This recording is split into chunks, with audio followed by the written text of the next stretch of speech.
कहना है उनका कि उस तरफ भी देखिए, इस तरफ तो देखते हैं पर उस तरफ भी देखिए।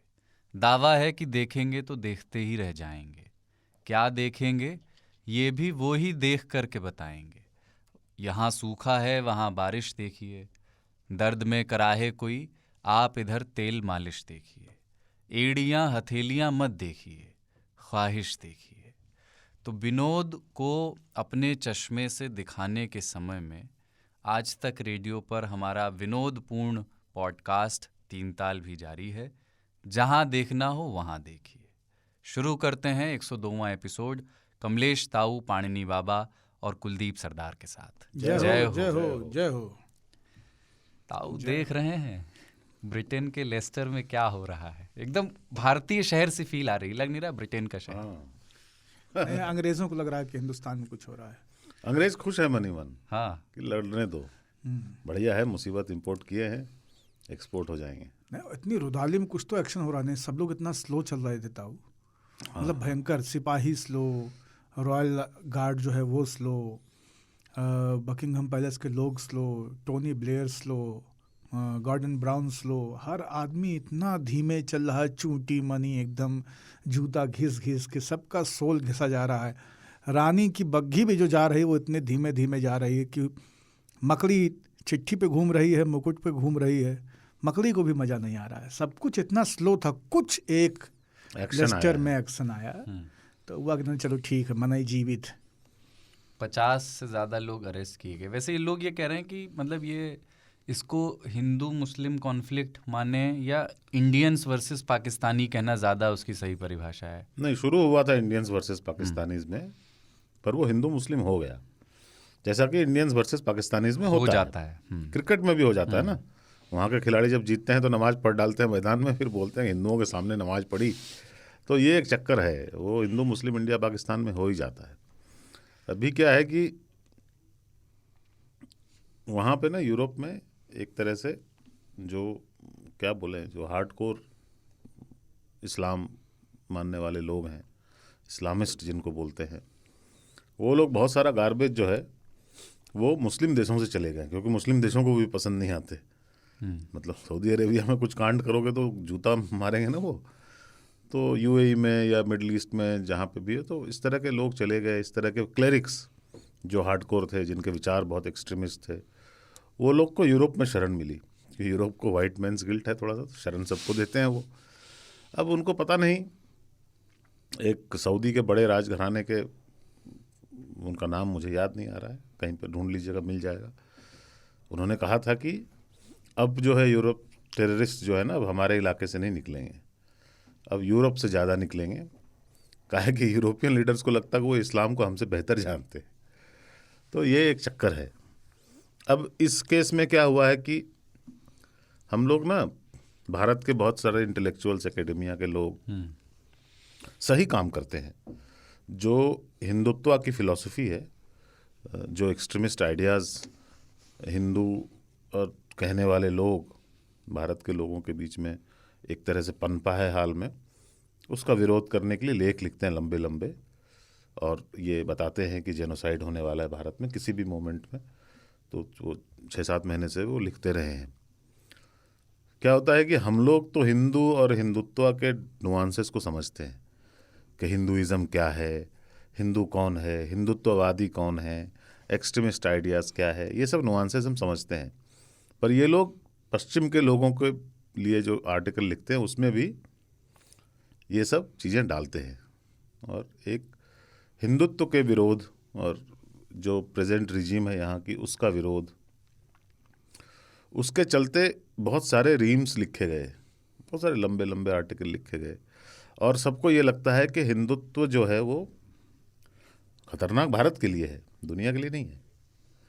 लेकिन ऐसा प्रोजेक्शन, अब वहाँ बाहर वाइट आदमी तो समझता नहीं है ना। वही ये हम उसी कम्युनिटी को एड्रेस कर रहे हैं, वाइट वेस्टर्न लिबरल कम्युनिटी को, not liberal but white western community को, जो कि 9/11 के बाद ये समझते थे कि सारे मुसलमान टेररिस्ट होते हैं, लुकमा, मुस्लिम, तो वो मुसलमानों को देख कर डर जाते थे। वो उनको लगता था कि मुसलमान मतलब इस्लाम को फॉलो करने वाला जो टेररिस्ट ही होगा।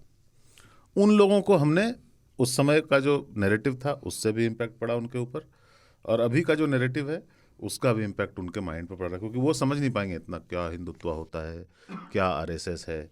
उन्होंने सिंपल जो आइडिया होता है उस बेसिस पे उन्होंने ले लिया कि जो हिंदू होते हैं वो आरएसएस होता है, वही हिंदुत्व है, और ये लोग सब खराब हैं। पहले हमारी इमेज जो थी वो ये थी कि हम बेवकूफ़ हैं, क्योंकि हम ऐसे रिलीजन है ना, पेगन, बिल्कुल लास्ट सर्वाइविंग पेगन्स हैं हम, जो कि नेचर, अब क्या होता है कि हम नेचर की पूजा करते हैं, उसको एक फॉर्म देकर, pagans behind Everest. All natural forces, उनका हम एक फॉर्म देते हैं। तो गणेश जी को उन्होंने बोलना शुरू किया एलिफेंट गॉड, तो हमारे लोगों में लिखना शुरू कर दिया Ganesha, monkey God, Ganesha the elephant God, Hanuman monkey God, the monkey God. उनके लिए सिंपल आइडिया है, तो हम भी इन्फ्लुएंस हो गए और हमने भी शुरू कर दिया बोलना। समझ रहे हो ना? तो सिंपलिस्टिक आइडियाज, तो वो आपको ऐसे देखते हैं कि आप अभी भी अनसिविलाइज्ड हो। इनफैक्ट टकर कार्लसन करके एक व्यक्ति हैं, उन्होंने अपने शो में, बड़ा बवाल हुआ अभी हाल में, उन्होंने कहा कि एलिजाबेथ के मरने के बाद, रानी के मरने के बाद, कि ये जो कॉलोनियल पावर्स थे ब्रिटेन, उन्होंने भारत को क्या लूटा ही है, उन्होंने कितना कुछ दिया, जैसे कि उनको सिविलाइजेशन दिया है ना। और विक्टोरिया टर्मिनस की फोटो दिखा के उसने बोल दिया कि ऐसी बिल्डिंग ना पहले कभी बनी थी ना आज बन पाएगी इंडिया में। वाह, ऐसी चीज़ें उन्होंने दे के गए हम इंडिया को, रेलवे लाइन दे दी और सिविलाइजेशन। आप इमेजिन करो, इंडिया को, इंडियंस को लोग कह रहे हैं कि हमने आपको सिविलाइजेशन दी, जो दोना नहीं सीख पाए अभी तक। हाँ। मतलब जब कि उनको सिविलाइजेशन का तसव्वुर नहीं था। उस टाइम में हमारे यहाँ शहर थे जो सिटी की तरह काम करते थे, ऑर्गेनाइज्ड सड़कें होती थी और वो सब। खैर, आप उन लोगों को जो पहले से ऐसे विचार रखते हैं, उनको आपने लंबे लंबे आर्टिकल पढ़ा दिया वॉशिंगटन पोस्ट में कि India is in the grip of an extremist Hindutva forces. उनको हिंदुत्व और हिंदू एक बराबर ही लगा। तो एक हिंदू फोबिया उसको नाम दिया जा रहा है, मैं अग्री नहीं करता हूँ इन चीज़ों से। एक ऐसा सा माहौल बन गया है। एक तो पहले ही अनसिविलाइज थे, पहले ही एलिफेंट गॉड, मंकी गॉड की पूजा करते थे, अब ये लोग अग्रेसिव भी हो रहे हैं और ये सब आतंकवादी है।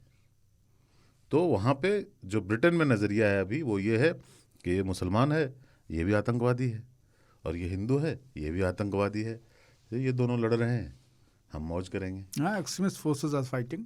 और इसमें क्या होता है, हमेशा होता है ये रिप्लेसमेंट होता है। गेटोज में हमेशा रिप्लेसमेंट होता है। आप हमारे देश में खुद होता है, हम दूसरों को क्या बोलेंगे कि आप कहीं पे एक डोमिनेंट कम्युनिटी हुई तो दूसरी जो कम्युनिटी, कमज़ोर कम्युनिटी है, वो अपना घर बेच देती है और वहाँ से दूसरे ऐसे मोहल्ले में चली जाती है जहाँ पे कि उनकी कम्युनिटी के लोग ज़्यादा रहते हैं और उसमें रियल एस्टेट का माफिया घुस जाता है। वही कुछ हो रहा है लेस्टर में। लेकिन एक चीज़ बताओ, जैसे वहाँ के लोग क्या सोच रहे हैं वो बताया आपने। यहाँ से जो लोग वहाँ गए हैं, या मतलब साउथ एशिया से, पाकिस्तान से भी, यूरोप जिस तरह के वैल्यूज़ को अपने माथे पर ओढ़ता है ना, लिबरल, मॉडर्न, भाईचारा, समानता, समावेशी या मल्टी कल्चरलिज्म जिसको कहते हैं, बल्कि लेस्टर शहर में 37-38% लोग जो हैं वो साउथ एशियंस ही हैं।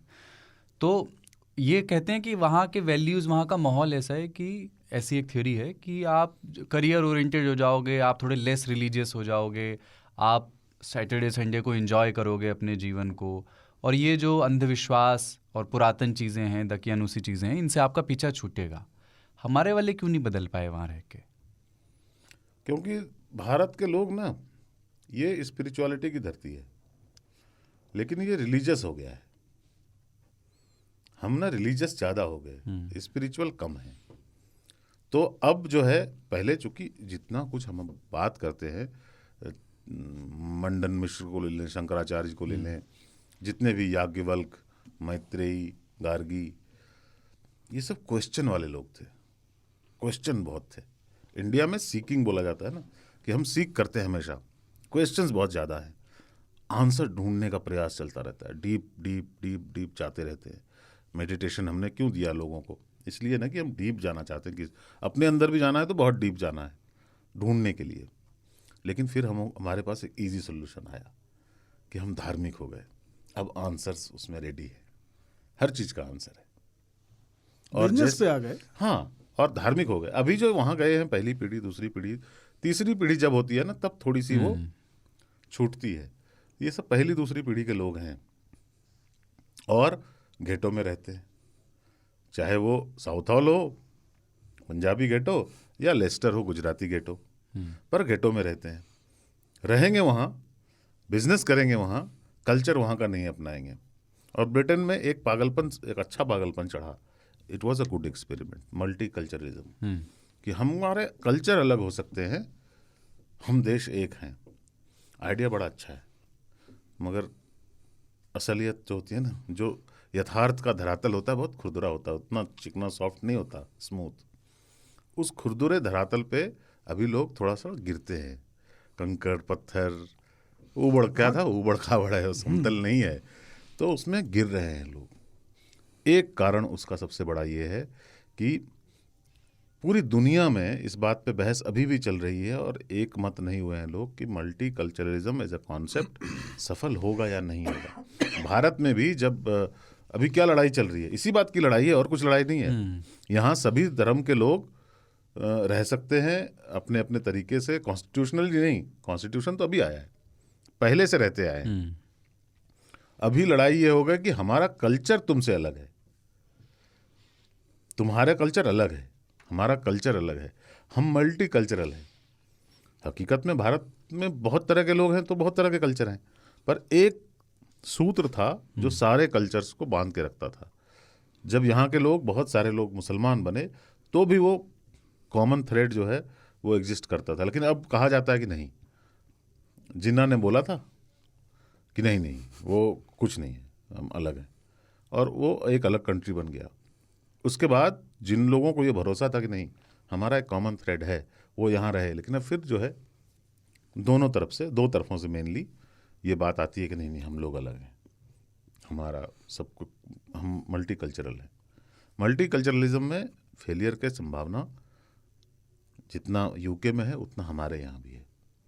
वो डिज़ास्टर की तरफ ले जाता है जब आपको लगता है कि नहीं, हम दोनों एक घर में रहते हैं, लेकिन मैं अलग हूँ, तुम अलग हो, हमारा किचन अलग होगा, हमारा बाल्टी अलग होगा, तो फिर एक दिन बंटवारा हो जाता है। मैं पहले भी कह चुका हूँ, अभी भी वार्न कर रहा हूँ कि अगर ज़्यादा करिएगा तो जो ब्रिटेन का हो रहा है वो हमारे यहाँ भी होगा।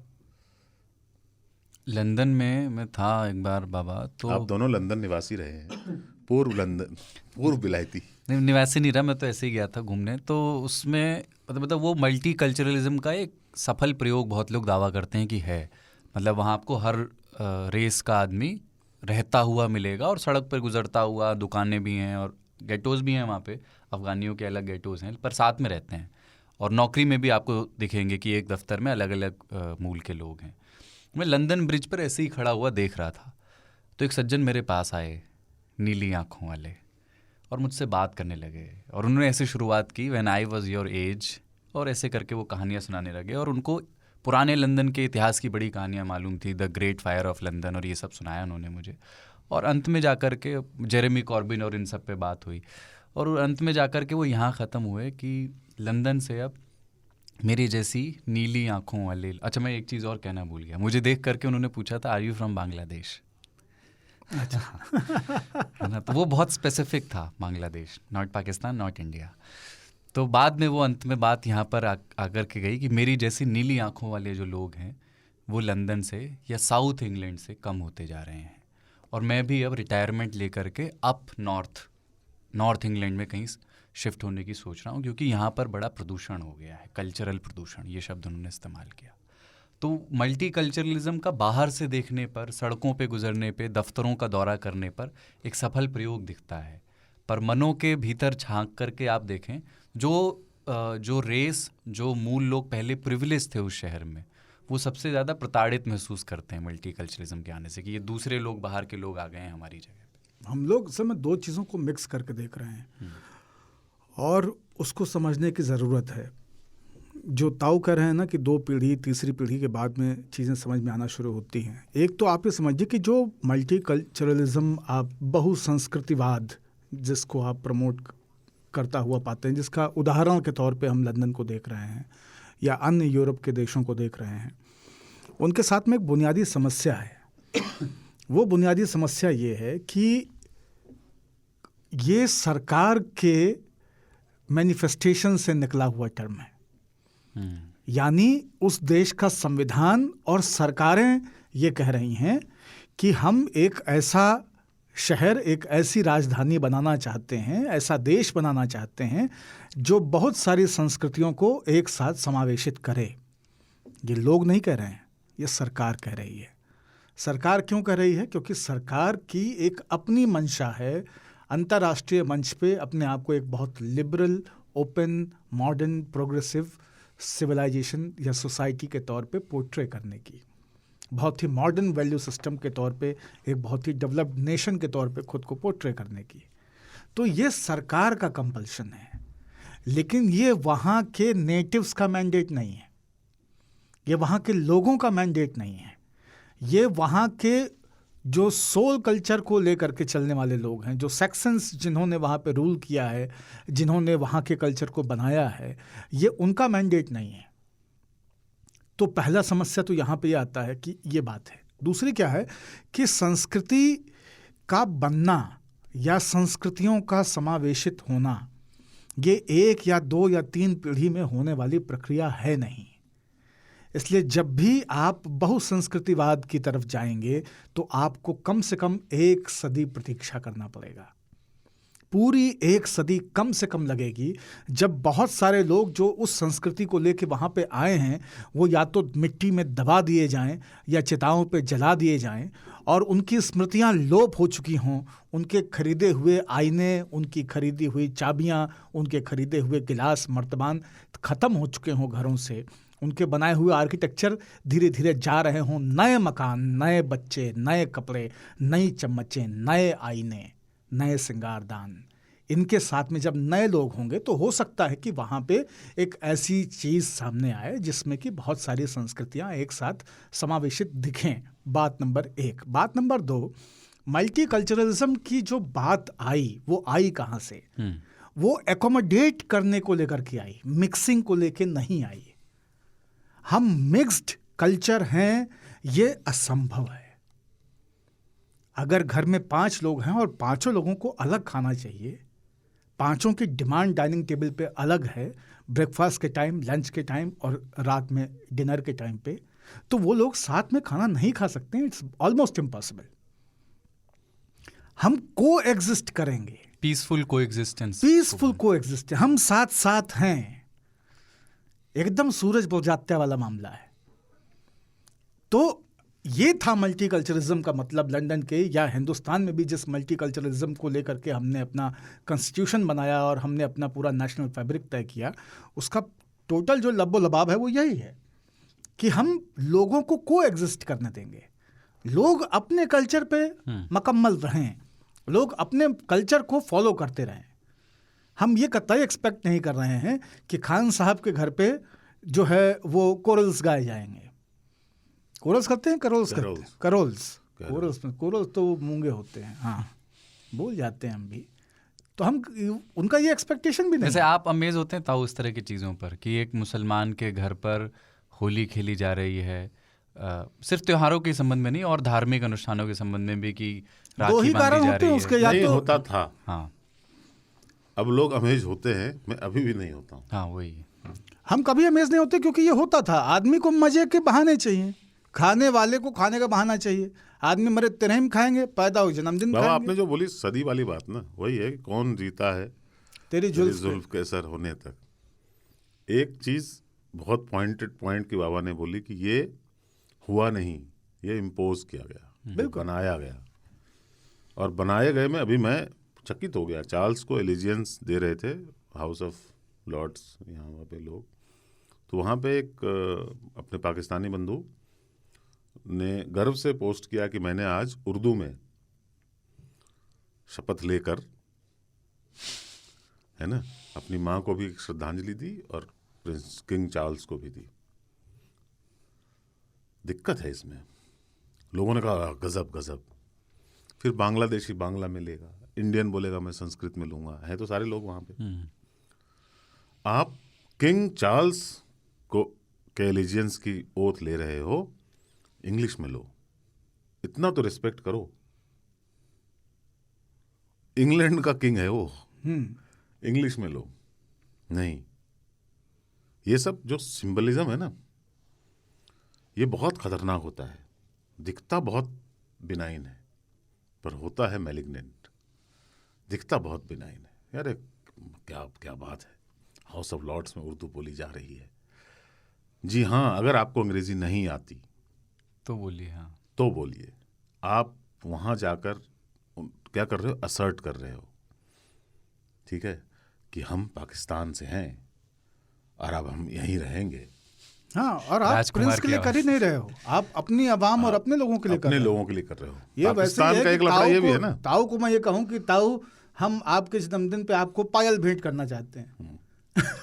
अरे पायल ताऊ पहनेंगे क्या पायल? एक और चीज़ है, जैसे आइडेंटिटी को लेके जो असर्शन है, उसके पीछे की दलील एक ये होती है कि जब आप उस आइडेंटिटी पे प्रहार करते हो, मैं ये नहीं कह रहा इंग्लैंड में ये हो रहा है, बट एक भारत में ये दलीलें मैं देखता हूँ कि आप जब आइडेंटिटी को लेकर के किसी तरह के प्रश्न खड़े करते हो यार, उस आइडेंटिटी के अराउंड ही अपने प्रहार के तीर चलाते हो, तो सबसे ज़्यादा असर्शन आइडेंटिटी को लेकर ही होता है। जब आप मुसलमानों पर ज़्यादा प्रहार करेंगे तो हिजाब ज़्यादा निकलेंगे, वो दलील है एक। तो देखो, शिनाख्ती जो सियासत होती है ना, आइडेंटिटी को जो पॉलिटिक्स है, उसमें वो सर्वाइव इसी पे करता है कि वो विक्टिम बना रहे। हिंदुओं को जो इस देश में 100 करोड़ हैं, उनको खतरा कैसे होता है भाई? आइडेंटिटी पॉलिटिक्स से, और विक्टिम हो जाते हैं तुरंत। आप ये बताओ मुझे कि आप ब्रिटिश पासपोर्ट लेते हो ना, तो दुनिया के कई देशों में वीज़ा नहीं लेना पड़ता, और जहाँ लेना पड़ता है वहाँ आपको आसानी से मिल जाता है। आप अपनी आइडेंटिटी उस समय ब्रिटिश रखते हो, आप उसका यूज़ करते हो। ये जो सिडिशन होता है, क्या होता है कि आप स्टेट के खिलाफ स्टेट की जड़ें खोदने में लग जाते हो और फिर कहते हो मेरे राइट्स हैं, जो आपको स्टेट ने दिए हैं। नहीं तो आप आदमी के राइट नहीं होते, ये सब फालतू बातें हैं। आप स्टेटलेस हो जाओ, आपका कोई राइट नहीं है। आपको कोई भी कूट सकता है, आप कुछ नहीं कर सकते। तो वो आइडेंटिटी जो आपकी है ना, वो ब्रिटिश पासपोर्ट से है, और उसके मज़े ले रहे हो, और फिर वहाँ पे पाकिस्तानी कार्ड भी खेल रहे हो, या इंडियन कार्ड खेल रहे हो, या बांग्लादेशी कार्ड खेल रहे हो। आपको एक बार डिसाइड करना पड़ेगा। इंडिया में तो ऑप्शन नहीं है, पाकिस्तान में ये ऑप्शन है कि आप पाकिस्तानी सिटीज़न भी रह सकते हैं और किसी और देश का सिटीज़न भी हो सकते हैं। इसलिए वहाँ के सारे जर्नैल जो हैं वो पाकिस्तान में भी हैं और बाहर के भी हैं। कोई ऑस्ट्रेलिया चला जाता है, कोई अमेरिका चला जाता है, कोई कनाडा चला जाता है, कोई ब्रिटेन चला जाता है। ब्रिटेन में ये जो पाकिस्तानी समुदाय है, उन्होंने अपने पाकिस्तानी पासपोर्ट सरेंडर नहीं किए। भारत वालों को करना पड़ता है, और इस बात पे बहस होनी चाहिए कि क्यों करना पड़ता है। मैं अमेरिका का भी नागरिक हूँ, मैं भारत का भी नागरिक। 6 महीने यहाँ रहता हूँ, 6 महीने वहाँ रहता हूँ। ऐसी सुविधा भारत नहीं देता। भारत कहता नहीं, इधर हियर और देयर, सिंगल सिटीजन। हाँ, पाकिस्तानियों को ये बहुत ना खावा कसम के सो भैया के। आप ब्रिटिश पासपोर्ट का ये सोचो कि एक आदमी जो आईसिस को ज्वाइन किया था, ठीक है, वो लेस्टर में भाषण दे रहा था, वापस आ गया, उसने कहा मेरे पास ब्रिटिश पासपोर्ट है, ब्रिटिश सिटीजन हूँ, मेरे राइट्स हैं। मैं तो घूमने गया था, वहाँ कितने लोगों की गर्दनें उसने उतारी होंगी, उसका कोई जवाब नहीं है। माजिद नाम है ना उसका, माजिद फ्रीमन कहता है अपने आप को। पर हकीकत ये है कि वो यहाँ से वहाँ जाकर आतंकवादी गतिविधियों में लिप्त रहा, और आईसिस में ब्रिटिश सिटीजन बहुत थे, बाय द वे। जो फेमस गर्दन उतारने वाला था वो ब्रिटिश सिटीजन ही था। आप वापस आते हैं और आप नॉर्मल ज़िंदगी गुजार रहे हैं, और आप प्रोटेस्ट में भी भाग ले रहे हैं, आप धमकियां भी दे रहे हैं किसी दूसरी कम्युनिटी को।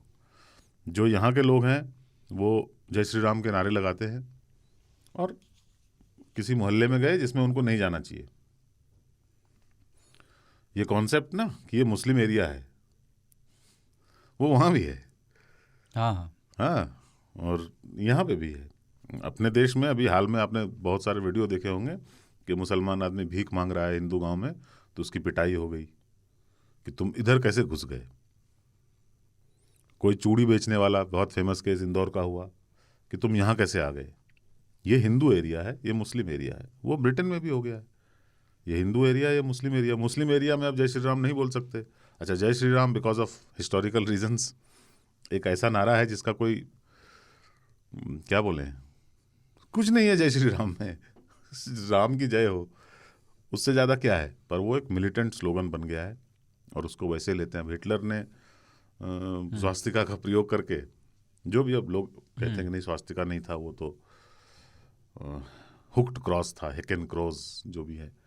लेकिन हकीकत यह है ना कि स्वास्तिका को पूरी दुनिया में अब एक नाज़ी सिंबल की तरह देखा जाता है।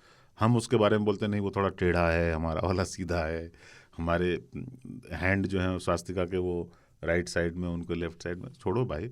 पर जनरली जो एक आदमी जो वाइट है उसको क्या पता कि तुम्हारा वाला है कि उसका वाला है, ये हिंदुत्व है कि हिंदू है। हाँ, खुद को खुश रखने के लिए कुछ भी कहते रहो, मनाई जो देख रहा है उसको समझ में आ रहा है ना क्या वो है। हो गया। तो जय Shri Ram is a militant slogan now in the world size, और उसमें हमारा भी योगदान है। हमारे एकेडमिया, हमारे लिबरल्स, हमारे लंबे लंबे लेख लिखने वाले, उन्होंने बना दिया है। तो वो स्लोगन कर रहे थे, उन्होंने कहा ये प्रोवोकेशन है, और लड़ाई हो गई है और ये ख़त्म ना होगी। अब नए विश्व की जो सच्चाइयाँ हैं और उसमें जिस तरह के समाज को बनाने की तरफ बहुत सारी बहसें वर्ल्ड बैंक से लेके तमाम मानवाधिकार के मंचों से लेकर के और यूनाइटेड नेशंस से लेकर के डेवलपिंग और डेवलप्ड वर्ल्ड तक चल रहे हैं, जिसकी दुकानें, जिसकी शाखाएं, प्रशाखाएं, जिसके अनुषांगिक संगठन आपको भारत, वियतनाम,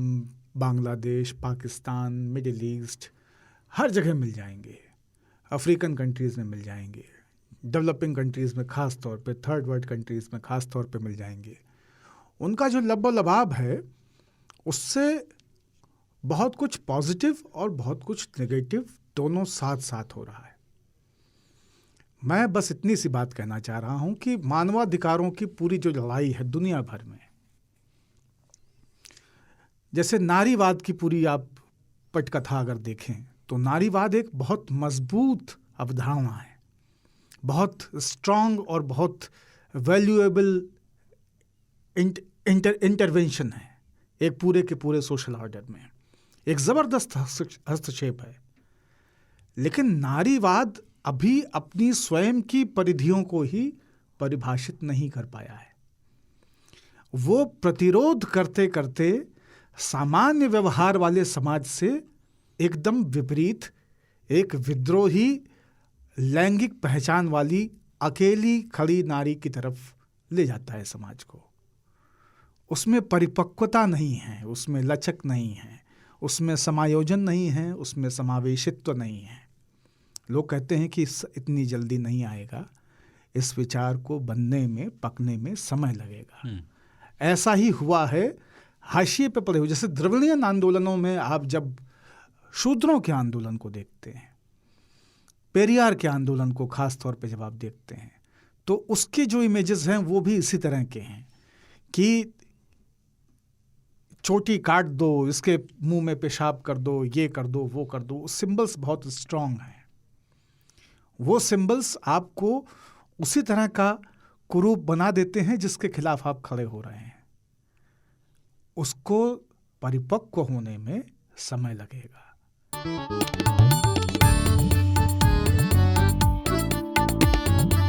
आज तक रेडियो पर आप तीन ताल सुन रहे हैं ताऊ बाबा और सरदार के साथ, और अब ईरान में जो सुन क्या रहे हैं, देख भी रहे हैं, रिकॉर्ड करा रहे हैं, सुन रहे हैं, बोलने की आदत पड़ गई। नहीं, सुन ही रहे हैं। हाँ, सुन ही रहे हैं, देख तो बहुत बाद में रहे हैं। हाँ, तो देख लेंगे। ईरान में जो हो रहा है, ईरान, पता नहीं, हम ईरानी क्रांतियों का इतिहास पढ़ते रहे हैं ना। पहले एक क्रांति हुई, इस्लामिक क्रांति उसको कहते हैं। उसके पहले ईरान की पुरानी तस्वीरें हम देखते थे जिसमें महिलाओं की ऐसी तस्वीरें ऐसे कपड़ों में थी जो अभी बहुत दुर्लभ है। और अभी हिजाब को लेकर के प्रोटेस्ट हो रहे हैं वहाँ पर, जिसमें कुछ लोग एक क्रांति की संभावना देख रहे हैं और कुछ लोग अमेरिका का इंटरवेंशन भी देख रहे हैं।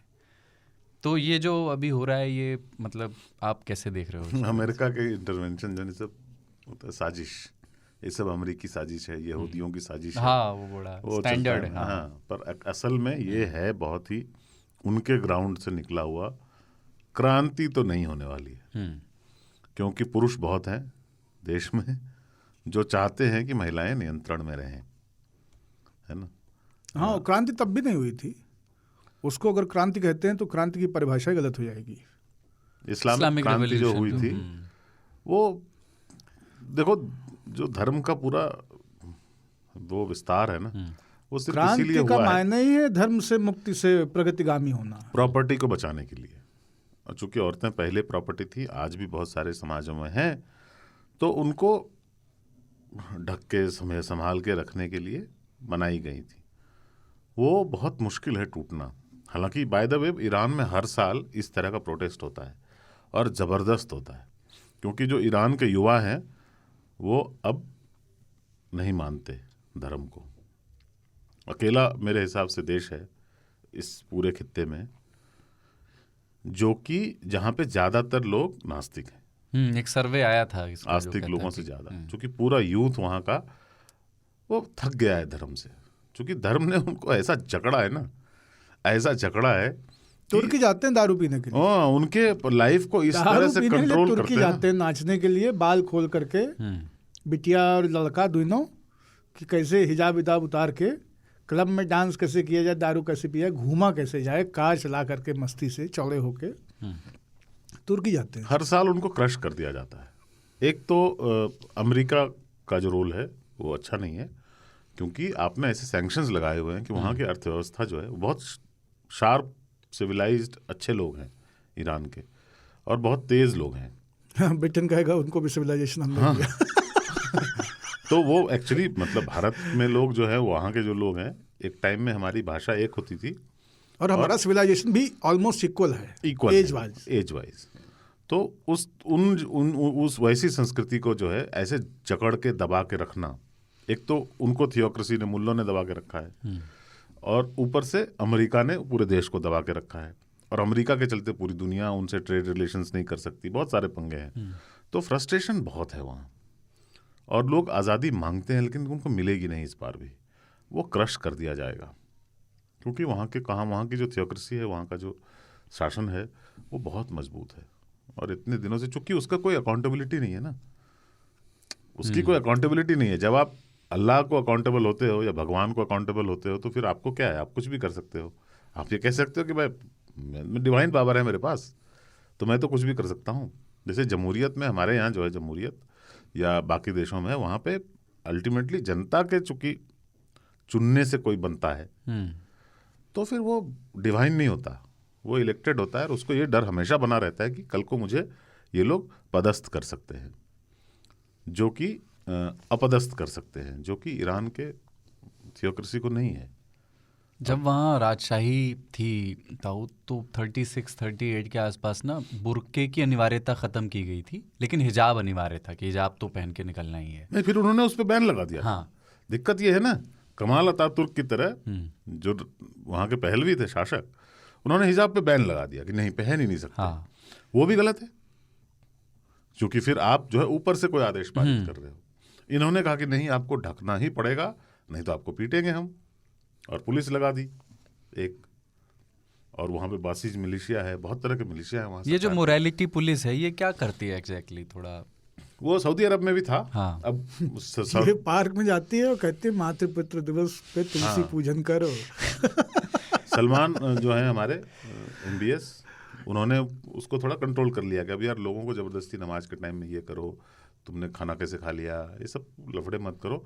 अब सऊदी अरेबिया में कम हो गया है, और यहाँ पे सलमान ने बहुत संभाला है। यहाँ पे फुटबॉल बहुत मैच ज्यादा। वगैरह देखने की आज़ादी हाँ, उसने कहा कि यार कॉन्सर्ट भी होगा, शहर वहर बनाएंगे अपन ना, अब लोगों की तरह रहेंगे जैसे दुनिया रहती है।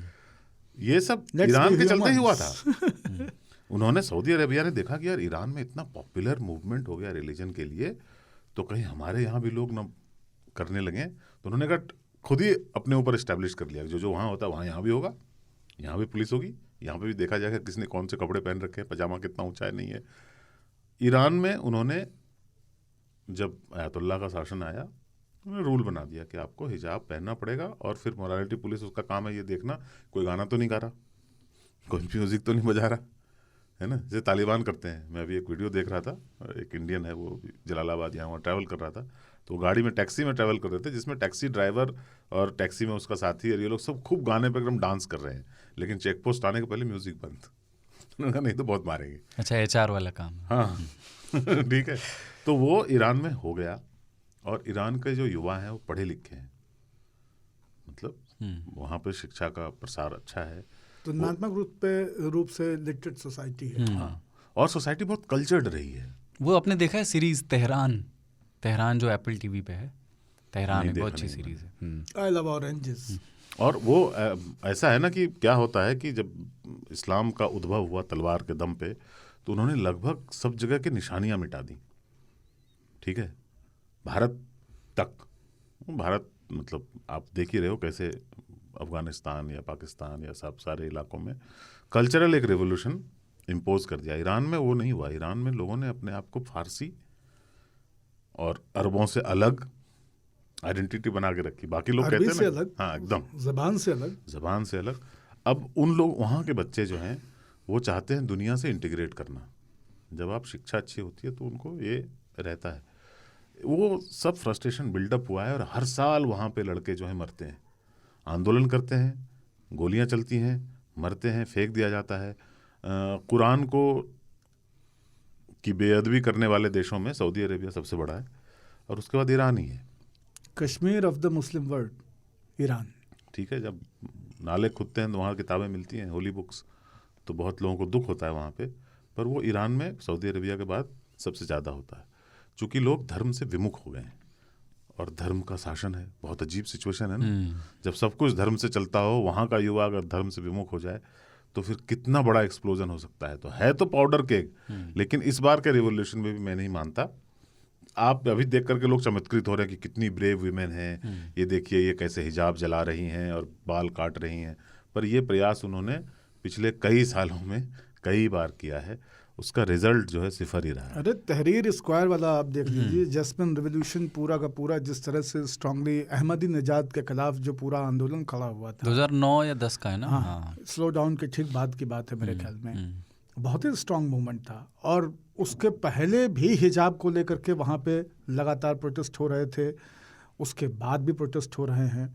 कितनी फिल्में और कितने फिल्म मेकर्स हैं जिनको कि पनाह दी गई है ब्रिटेन में और फ्रांस में, और उनको वहाँ से फंडिंग मिली है। उन्होंने ईरान में इस तरह के इश्यूज़ के ऊपर लगातार फिल्म बनाई, क्योंकि वेस्ट के प्रोपेगेंडा में वो बहुत फिट भी बैठता है, तो वो उसको पैटर्नाइज करते हैं, वो उसको वित्त पोषित करते हैं कि इस तरह की चीज़ों को लोग वहाँ से उजागर करें। जैसे भारत में अगर आप टट्टी में गिरने वाले बच्चे की फिल्म बनाते हैं तो स्लम डॉग मिलियनेयर जो है वो ऑस्कर तक जाती है। बाहर का आदमी आके बनाता है तो उसको फिर रिकॉग्नाइज किया जाता है। तो ये सारी चीज़ें लगातार ईरान को लेकर के होती रही हैं, और ईरान की महिलाएं कमज़ोर महिलाएं नहीं हैं। मैं बार बार एक चीज़ कहता हूँ कि दुनिया भर के सभी सभ्य समाजों को आप जब भी खोल के देखेंगे, आप महिलाओं को पुरुषों से ज़्यादा मजबूत और मेहनती पाएंगे। ईरान भी उसी सच की बुनियाद का एक हिस्सा है। मैं पढ़ रहा था बाबा ताऊ कि ये जब 79 वाली जो इस्लामिक रेवोल्यूशन जिसको बोलते हैं जब हुई, तो महिलाओं ने उसमें बहुत बढ़ चढ़ के हिस्सा लिया था, क्योंकि उन्हें ये उम्मीद थी कि इसके बाद उन्हें और आज़ादी मिलेगी। तो राजशाही से मुक्ति बाद बादशाह की वजह से नहीं मिलती, और लेकिन हुआ बिल्कुल उल्टा, ऐसा हुआ नहीं। एक लेखिका हैं, अब वो 82-83 वर्ष की, उन्होंने एक इंटरव्यू में ये बात कही थी, उनको कोट कर रहा हूँ। इस्लामिक रिवॉल्यूशन से सड़कों पर औरतों की भीड़ उतर आई, जिन्हें लगता था कि इस्लामिक रिपब्लिक उन्हें बराबरी देगा, लेकिन क्रांति में उन्मत्त होकर किसी ने इस बात की तरफ ध्यान नहीं दिया कि आयतुल्लाह खुमैनी पेरिस में क्या कह रहा था। वो कह रहा था कि स्त्रियों की समाज में भूमिका होगी, लेकिन इस्लामिक ढांचे के भीतर रहकर, और किसी ने उन दिनों ये नहीं पूछा कि इस्लामिक ढांचा है क्या। ये जो सवाल भारत में भी हिजाब पे बहस होती है ना, मैं इस बात के पक्ष में हूँ कि जिसको जो पहनने का मन हो उसको ये आज़ादी होनी चाहिए। तो जो हालांकि मैं इस पक्ष में जो लड़की हिजाब पहनना चाहती है ऑन अ थियोरेटिकल बेसिस, अरे तो मैं समझता हूँ दुनिया भर में ऐसा थोड़ी हिजाब वही पहन रही हैं जो मुसलमान हैं। तमाम औरतें दुपट्टा, हमारी माता जी गाय को सानी लगाने जाती हैं तो दुपट्टे को कान के दोनों तरफ खोंस लेती हैं, उससे बाल में भूसा नहीं जाता है।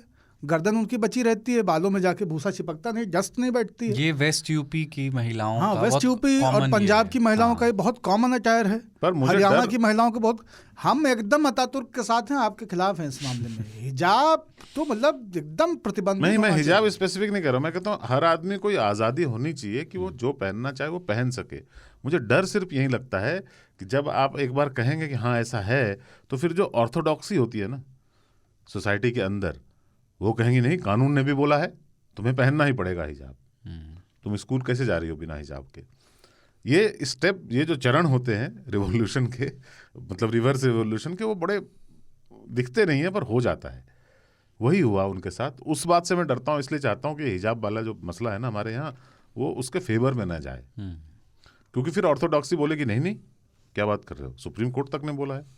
अरे जिनको कहा क्योंकि उससे 3 बच्चे हो legitimacy होती है जाएंगे उनके तो order प्रधानिक को। चुनाव नहीं लड़ सकते हैं, उसी तरह हो जाएगा। जो हिजाब में घूमेगा और बुरके में रहेगा या घूंघट में रहेगा, उन महिलाओं का वोटिंग राइट खत्म कर दिया जाए। हाँ, घूंघट क्या है, हिजाब ही है।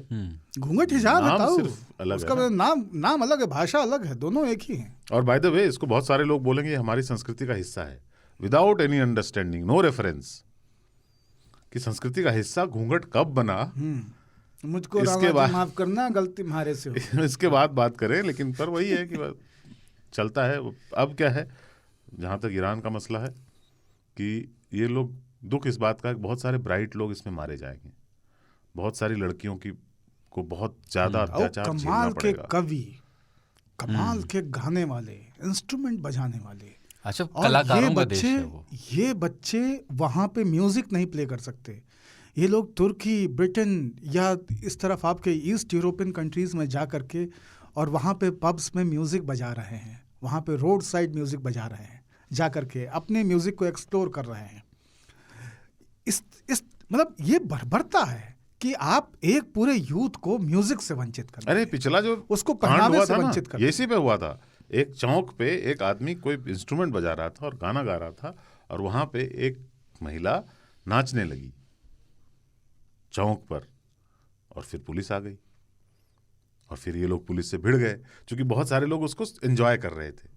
जो इंस्टेंट, जो इम्प्रोम्प्चू दर्शक बन जाते हैं ना, घेर के खड़े हो गए, और उनको गाना अच्छा लग रहा था, वो नृत्य अच्छा लग रहा था, तब तक पुलिस आ गई, तो फिर वो लोग पुलिस से भिड़ इस्कॉन गए। वालों को भेज दिया जाएगा। और भिड़ गए तो फिर बवाल हो गया, फिर जगह जगह प्रदर्शन होने लगे, और वो भी 1 महीने तक चला था पिछली बार। बाजा माना राधे पिटारी लेके अपन। आप कवि का जिक्र कर रहे थे, सबीर हकायक ईरानी मजदूर कवि हैं। हाँ, और उनके बारे में लोग ये दावा करते हैं वो शायद चक्र दुनिया है, के तुम दोबारा सुना रहे हो 3 ताल में। हाँ, एक बार सुना चुका हूँ, जो आपने याद दिलाया तो इसलिए। लेकिन दुनिया के शायद इकलौते मजदूर कवि हैं जो एक्चुअली मजदूरी जिन्होंने की और फिर कविता लिखी मजदूरी करते हुए। तो उनकी एक कविता मैं सुनाता हूँ, बाकी खोज के पढ़ लेंगे, छोटी सी है। क्या आपने कभी शहतूत देखा है, जहाँ गिरता है उतनी ज़मीन पर उसके लाल रस का धब्बा पड़ जाता है, गिरने से ज़्यादा पीड़ादायी कुछ नहीं। मैंने कितने मज़दूरों को देखा है इमारतों से गिरते हुए, गिरकर शहतूत बन जाते हुए। क्या बात। तो सबीर हका की कविताएं आप पढ़ सकते हैं। मैं माजिद मजिदी और बाबा के और पसंदीदा ईरानी फिल्मकारों की बात आज नहीं कर रहा, क्योंकि हम एक बार जिक्र पहले कर चुके हैं। जिक्र किया है। पर ये कि समोसा, लेकिन गुलाब मुझे जामुन, लगता है गुलाब जामुन, समोसा, जलेबी, सब ना, बहुत सारी चीजें वहां से आई हैं। चावल की इतनी किस्म की प्रिपरेशंस, कबाब की, खास करके बोटी कबाब की तमाम तरह की प्रिपरेशंस, रोटियों की तरह तरह की प्रिपरेशंस, बेकिंग की तरह तरह की प्रिपरेशंस, इतने तरह के प्रयोग खाने को लेकर के, इतना कमाल का खाना, इतनी कमाल की चाय और कॉफ़ी, इतने कमाल के पहनावे, इतना बारीक महीन काम, घरों की आर्किटेक्चर से लेकर के अपने खुद के कपड़ों तक, इतनी पैनी सुतवा भभकती हुई आँख और नाक वाले लंबे लंबे लोग, खिंची हुई रीढ़ और नाभि वाले लोग, है ना, हमारे जैसे दिखने वाले, भारतीयों जैसे दिखने वाले लोग, है ना, इतने लंबे सिविलाइजेशन को कैरी करने वाले लोग, म्यूज़िक से लेकर लिटरेचर तक, आर्ट के तमाम तरह के फॉर्म्स तक, इतने इवॉल्व लोग जो दुनिया को क्या कुछ नहीं दे सकते थे, उनको क्या बना दिया गया है, वो क्या हो गए हैं। ईरान को देखना अपने समय में धरती की एक दर्दनाक तस्वीर को देखना है, जो सक्षम है और कैद है। और by the way proto Indo European से 2 भाषाएं निकली, संस्कृत और फारसी। संस्कृत कितने लोग जानते हैं और बोलते हैं, फारसी अभी भी लोग बोल रहे हैं। लिपि बदल गई उनकी, पर उन्होंने भाषा नहीं बदली। और वही फोर्सेस उनके यहाँ भी आए जो बाद में आपके यहाँ आए, और आपकी भाषा खत्म हो गई। आप उन लोगों से बात कर रहे हो जिन्होंने थाउजेंड्स ऑफ ईयर्स पहले की भाषा को जिंदा रखा हुआ है, कल्चर को नहीं खोया है। उनसे आप एक्सपेक्ट करते हो, इनका क्या यूएसपी था कि हम अरब नहीं हैं, मुसलमान हैं पर अरब नहीं हैं, ठीक है। और आप ऐसे लोगों को ये बता रहे हो कि आपको ऐसे चलना है, ये नए रूल हैं, वो नहीं मानेंगे। अरे क्या दही बनाते हैं, पर इस चक्कर में ना इतने लोग मरने वाले हैं। क्या दही बनाते हैं, क्या दही जमाते हैं वो, क्या छाछ पीते हैं, क्या रोटियां हैं उनकी, कमाल। मैं एक बार शहतूत, अनार के फूल, है ना, बैगन की डिप्स, सौंधे जाफरान में तैयार किए गए भभकते हुए चावल। खाने का मसला आ गया है। ईरान इसलिए बोला मतलब, इन्होंने कि फिल्म पे बात नहीं करेंगे, फिल्म पे बात नहीं करेंगे, टाइम नहीं। ईरान मतलब स्वर्ग है। और हर किस्म का मेवा, हर किस्म के, मतलब कमाल की रेंज है उनके पास, वेरिएशन, वैरायटी। यूरोप सीखता रहा है ईरान से। ठीक है, अब ब्रेक लेने का समय आ गया। और उसमें एक छोटी सी चीज ये है, वहाँ पे अभी आंदोलन चल रहा है। कल एक तस्वीर आई थी कि वहाँ अब ब्रेक लेने का टाइम आ गया, ये कट जाएगा वैसे भी। सारी नाम की जगह है जहाँ पे बहुत आंदोलन हो रहा है। वो सारी के लोग जब इस्लाम आया तो भारत भाग के आए, जो पारसी कहलाते हैं, गुजरात में, और उन्होंने नवसारी बनाया। अच्छा, वो जो आप वहाँ बता रहे थे ना खाने की बात, लंदन की आज काफ़ी बात हो गई, लंदन प्रवास की। तो वहाँ गया था एक बार, इरानियन रेस्टोरेंट में मैं गया, और अरे हम तो नौरोज पे थे वहाँ। अपने एक दोस्त के साथ गया इरानियन रेस्टोरेंट में। मैंने कहा यार यहाँ कुछ खाते हैं, तो उसने तो कुछ अपना देख के सालन वालन ऑर्डर कर दिया। मैंने कहा यार ये पनीर सब्ज़ दिखा मुझे। मैंने कहा एक पनीर सब्ज़ मंगा लेते हैं, और एक उनकी जो खमीरी रोटी है वो मंगा लेते हैं। तो वो रोटी रख गई पहले महिला, उसके बाद वो पनीर सब्ज़ के नाम पर एक बड़ा सा बोल जिसमें 4 कॉटेज चीज़ के टुकड़े और 3 तरह की हरी पत्तियाँ। फिर मुझे ख्याल आया कि सब्ज़ का मतलब तो हरा होता है, पनीर का मतलब पनीर होता है। हाँ, 4 उसमें अखरोट। ये अब मैं रोटी को उससे खाऊं कैसे? फिर कुछ सालन ऑर्डर किया और उससे काम चलाया। ये तो एक बिज़ार स्टोरी और लेते हैं, फिर उसके बाद अपन ब्रेक लेंगे और संक्षेप में लेंगे। ये भी अंतर्राष्ट्रीय खबर है। तालिबान ने ये फैसला किया है, अफ़गानिस्तान का निज़ाम चला रहे हैं वो, कि वो टिकटॉक और पबजी जैसे एप्लीकेशंस को बैन करेंगे। पबजी को बैन करने तालिबान ने भी ये फैसला लिया। हाँ, तो उन्होंने, उनका ये कहना है कि ये एप्लीकेशन से जो नौजवान और बच्चे हैं उनमें हिंसा को बढ़ावा मिल रहा है। अच्छा, और कहाँ बैन है वैसे पबजी, टिकटॉक? भारत में बैन है। नहीं, भारत में तो है, उसके अलावा और भी कहीं है, होगा ज़रूर। भारत, टिकटॉक, हाँ टिकटॉक बैन है शायद अमेरिका और यूरोप में। नहीं है। वही लोग मेन मार्केट हैं टिकटॉक के। हम ही ने बंद किया है। हम और अफगानिस्तान। हाँ, कमाल है भाई साहब। पाकिस्तान नहीं, तालिबान को क्या होता है कि वो चूंकि अहिंसक लोग हैं, गांधीवादी लोग हैं, तो उनको ना ये बुरा लगता है कि बच्चे जो हिंसा की तरफ जा रहे हैं। और उनको ये रहता है कि जब आप इन रियल लाइफ कर सकते हो तो स्क्रीन पे क्यों कर रहे हो? हाँ, मतलब स्क्रीन पे ये मशीन गन लेकर के और यूं ठाई गोलियां बर्बाद कर रहे हो। रियल लाइफ में पैसे पबजी बर्बाद खेलो। हो रहे हैं। हाँ, आप मशीन गन लो और आ जाओ सड़क पे। अलग अलग टाइप का गन खेलेगा पबजी तो खावेगा सब्जी। चल गोश्त खा। पबजी तो यार ग्राउंड पे चलता है। खून बहा, गोश्त खा।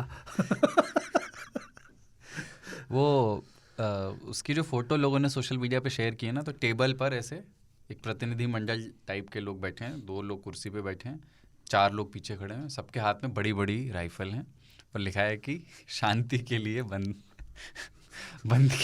किया जाएगा पबजी है। लोग बोल रहे हैं कि आयरनी भी आज खुदकुशी कर लेगी। पर उनको ये रहता है ना कि कैसे बंद करेंगे, इस पे बहस होगी अब। क्योंकि इन लोगों ने उतना तो सोचा समझा नहीं है। वो वीपीएन ना क्रैक नहीं कर पाएंगे। वहाँ पे सारी दुनिया वीपीएन पे रहती है वैसे अफगानिस्तान जैसे देशों में। हाँ, वैसे वो उन्होंने कहा 90 दिन के अंदर बंद करेंगे, अभी नहीं हुआ है, पर कुछ उसका पहले अब इन्होंने फैसला ले ना लिया। वो सीख लेंगे, क्योंकि देखिए जॉर्डन और ईरान में भी पबजी बंद है, तो वहाँ सीख लेंगे। अच्छा, ये साल भर का जो अभी तक चलाया है तालिबान ने, बड़ा इस पे मिक्स्ड ओपिनियन आ रहे हैं। कुछ लोग कह रहे हैं कि जैसी उनसे अपेक्षा नहीं थी, कंपैरेटिवली कुछ ठीक ठाक चला ले गए, कुछ एक धमाके वमाके छोड़ दिए जाएं तो। अरे वो बात है ना कि आप नहीं, इससे ज़्यादा तो पहले हो जाता। सबसे नटखट बच्चे को आपने परफेक्ट बना दिया स्कूल में, तो यही होता है ना, मॉनिटर बना दिया। हाँ, तो आप वो देखो, अरे दंगे नहीं हो रहे हैं अफगानिस्तान में, इतने ये सारे बदमाशी तो यही करते थे। अब आईसिस जो है वहाँ छोटा सा एक है, वो बीच बीच में धमाके वमाके करता है और इनका डर रहता है, तो आपको वो सब खबरें नहीं आती। दूसरी बात, आपको क्या पता क्या हो रहा है वहाँ पे। सही बात है हम उसी पे आ रहे थे कि कोई दंगे फसाद वहाँ नहीं हो रहे हैं, क्योंकि कोई खबर छप ही नहीं रही है, कोई वहाँ है, कोई जाता नहीं आता नहीं। चीन की तरह है कि हम खाली फिगर देखते रहते कि इतना $1 ट्रिलियन, इतना $1 बिलियन। अरे चीन में हो क्या रहा है, किसको मालूम है। हम तो शंघाई जाते हैं ना, बेजिंग और गुआंगझाओ और जो भी बड़े बड़े शहर हैं। चीन उतना ही नहीं है ना, चीन में तो बहुत कुछ होता है पर आप जा नहीं सकते। वैसे ही अफगानिस्तान है, आपको वीज़ा मिल भी जाएगा शायद, तो आपके पीछे लोग लगे रहेंगे। आप क्या रिपोर्टिंग कर रहे हो, कौन सी चीज़ रिकॉर्ड कर रहे हो, तुरंत कैमरा लेके तोड़ देंगे, ख़त्म हो जाएगा मामला। इसलिए वी डोंट नो अफगानिस्तान में। और ये इमेजिन करना कि तालिबान भी चला लेंगे, ये तो बेवकूफ़ी भरा है। नहीं चला सकते हो यार। वो परसों तक मोटरसाइकिल पे गन लेके कहीं बैठे रहते थे और लोगों को मारते थे, उनसे कैसे होगा। ऐसे देशों आदमियों के हाथ में आपने सत्ता दे दी है। पर यही है, अफगानिस्तान का इतिहास ही ऐसा है। मतलब अपने जीते जीते तो अपेरेंटली हम लोग देख नहीं सकते कभी भी शांति वहाँ पे। आपने वैसे कभी कोई पबजी तो खैर अभी बहुत बाद में आया है, वैसे बचपन में कोई ऐसे गेम वेम खेला है कभी भी, कोई वीडियो गेम? और ये यार वीडियो गेम हमारे टाइम में ऐसे नहीं होते थे। बाबा तो खेलते, मारियो कॉन्ट्रा, कुछ मारियो, रैम्बो, रोड फाइटर। बाबा तो कोई दुकान में जाके खेलते थे। हाँ, 1 रुपये 10 मिनट। 1 रुपये 10 मिनट, बहुत महंगाई। रोड रैश, वो नीड फॉर स्पीड, नहीं वो सब नहीं। ये कॉन्ट्रा खेला होगा आपने? नहीं, काउंटर नहीं, उसमें जो कार वाली भागता था ना, कार का रेस होता था, वो एक नीड फॉर स्पीड होता था, लेकिन पता नहीं आपके नहीं, नीड फॉर स्पीड उस समय नहीं आया था, पर कार चलाने वाली रेस वाली थी। तो टे मारियो, हाँ, है ना। और रैम्बो, तो रैम्बो में सुपर का इंतजार रहता था कि सुपर और लेजर कब मिलेंगी, क्योंकि सुपर में गोली चलाओ ना तो 7-8 हो जाती थी निकल करके। रैम्बो मतलब 17 लेवल तक गए थे उसमें। लोग 12वां लेवल पार नहीं कर पाते थे उसमें।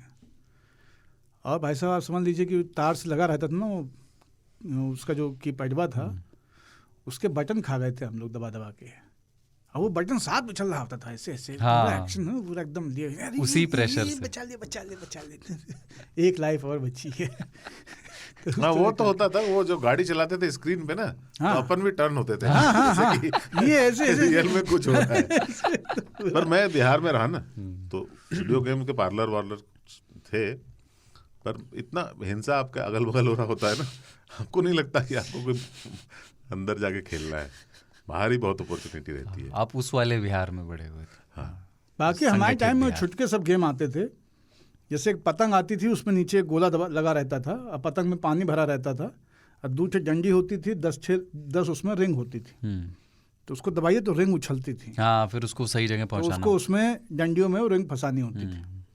तो एक ये टिफिन वगैरह में आती थी, टिफिन वगैरह में भी बाद में लग के आने। टिफिन में वो नहीं आता था, टिफिन में आता था जो गोला बना रहता था या चौकोर होता, उसमें छर्रे होते थे। तो उस छर्रे को केंद्र तक लाना है, वो पेच रहता था। और कई बार होता था कि 2 छर्रे हैं, एक को ले आए और दूसरा रह गया है 5वीं ऑर्बिट में। हाँ, जो उसको लाने की कोशिश करोगे तो ये धीरज निकल दिया, है ना। तो इस तरह की पजली गेम्स जो है ना, ये बहुत होते थे।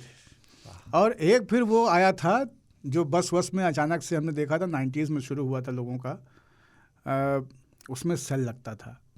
हाँ। इतना बड़ा प्लास्टिक का डिवाइस था, और वो ब्लैक एंड व्हाइट इतना बड़ा उसका ओह, मॉनिटर अच्छा, होता था हाँ। और उसमें वो कैसियो कैलकुलेटर टाइप का हाँ, उसका कैसियो स्क्रीन होता कैलकुलेटर था। कुछ बोलते थे। उसमें वो चौकोर और लंबे एल शेप वाले, हाँ, है ना, हाँ, वो आते और वो बिजली के शेप वाले इस तरह के वो ब्लॉक्स आते थे ऊपर से नीचे।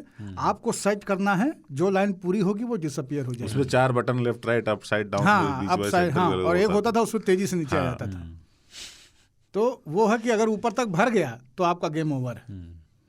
लेकिन इन सब गेम में सबसे बढ़िया गेम नोकिया 1100 का स्नेक था ना। वो गजब एडिक्टिव गेम था। उसमें जो उसी वहीं से टर्न लेकर के फिर उसी में हाँ, भारत में क्या है, सपेरों का देश है। हम सांपों को नचाने के लिए जाने जाते थे, हमको सांपों ने नचाया है। नोकिया ने जो है ना हमारी वो संस्कृति समझ को गया उलट कि कर इनको दिया। सांपों के साथ मजा आता है, इनको सांप दो, हम उसी में लगे रहे, उसी में। वो सांप लेकिन गजब था यार, हाँ, वो एडिक्टिव था, बहुत लंबा हो जाता था। जब आप जितना अच्छा खेलते थे उतना लंबा सांप होता था। हाँ हाँ, मतलब सांप की आखिर में पूंछ तो ये आने में होता था टाइम कि लगती थी। हाँ, उसकी पूंछ देखने के चक्कर में कई बार क्रैश हो जाता था साला। बढ़िया। मैं टेट्रिस भी बहुत खेलता था, हम्म, टेट्रिस और पैकमैन। पैकमैन भी खेला हमने, जिसकी मुंह आगे से कटा रहता था। बाकी हम खेले हैं तो वो एक बाजार आता था पहले, जिसमें कि लोन और ये हाँ, खरीदना- व्यापार हम्म। बहुत। व्यापार खेला है हमने बहुत। लूडो बहुत खेला है, सांप सीढ़ी बहुत खेला है, कैरम बहुत खेला है, सबसे ज़्यादा शतरंज खेला है। और इसके अलावा लूडो का जो भारतीय वर्जन है, जिसमें इमली के 3 बीज, उनको इतनी सावधानी से तोड़ना है कि वो बीज से फट जाए, तो वो आपके पास 6 दाने तैयार हो जाते थे। 6 अगर वाइट आ गए हैं तो 6 है, वरना जितने वाइट हैं उतने हैं। तो वो एक तरह का पासा है, और फिर आप उसको चौसर की तरह बिछा करके उससे खेलते मतलब हर्रे लगे ना फिटकरी, गेम तैयार। हाँ। गेम तैयार, कोई खर्चा नहीं। कंकड़ी वाले भी वो गेम होते थे बहुत सारे। गिट्टक बहुत खेला हमने। एक ब्रेक ले रहे हैं और उसके बाद फिर उसका गिट्टक चीत, खेलेंगे। हाँ, उसके बाद खेलेंगे चीतों पर।